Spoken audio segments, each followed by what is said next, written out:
Okay, in this problem, we're going to take a look at this multidimensional function. F has inputs in R2 and outputs in R2, defined as follows, that f of the ordered pair xy is equal to x comma x plus y. So it takes this ordered pair as input and has this ordered pair as output. Again, I'm not going to write out the full reasons for 1 and 2, but I'll just talk it out. Why is the domain R2? Because it has ordered pairs as input. So this ordered pair, this coordinate comes from the real line, that number is a real number. And so the thing that comes, the input of this function will be something that is an element of R times R, which is R2. Also, the output is an ordered pair. Both of these are real numbers. And so the output will also be an ordered pair from R times R, or R2. So that's y1 and 2. Is this function one-to-one? How do I show something's one-to-one? Now, so suppose that f of x1, y1 is equal to f of x2, y2. I want to show that it's one-to-one, which means that the original points are the same. So if this happens, then by definition of the function, that means that x1 plus y1 is equal to x2 plus y2.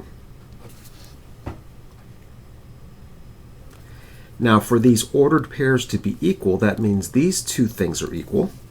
x1 is equal to x2, and also the second things are equal. x1 plus y1 is equal to x2 plus y2.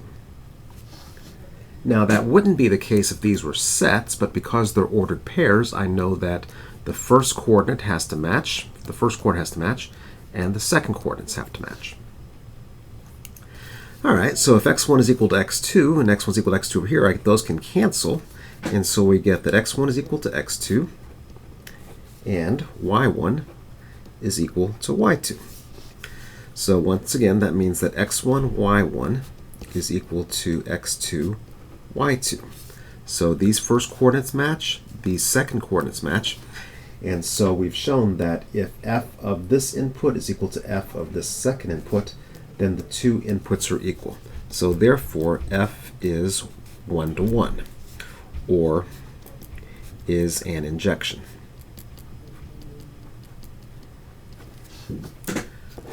Okay, is the function onto?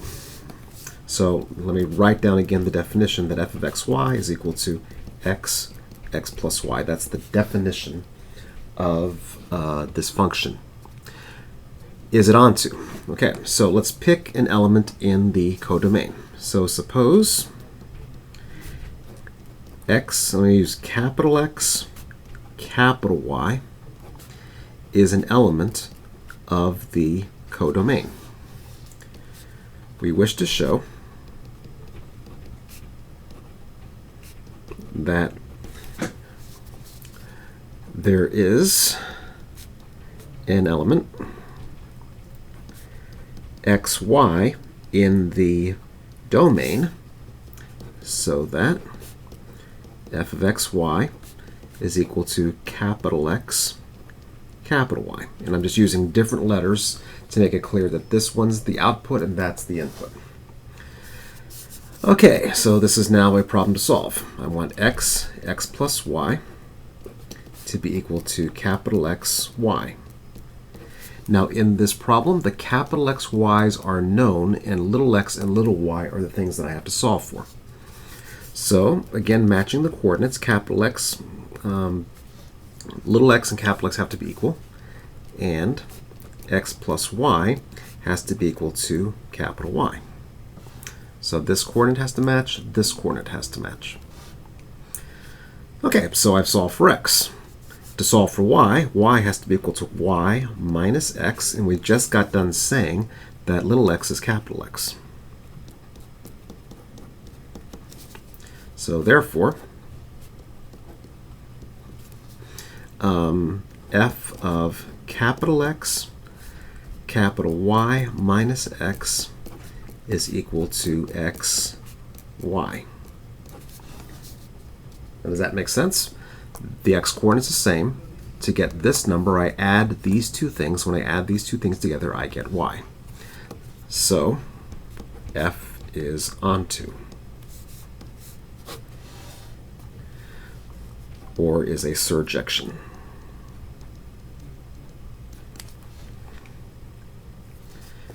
Okay, now the last part of the problem is there an inverse?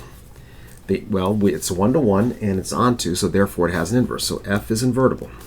S has an inverse. In fact, we just got it. And f inverse of xy is equal to xy minus x. So we actually just solved for what the inverse is when we established that the function was onto. To check this is not necessarily required because we've already done it, but to check it, if I take f of f inverse of xy, that would be equal to f of x y minus x.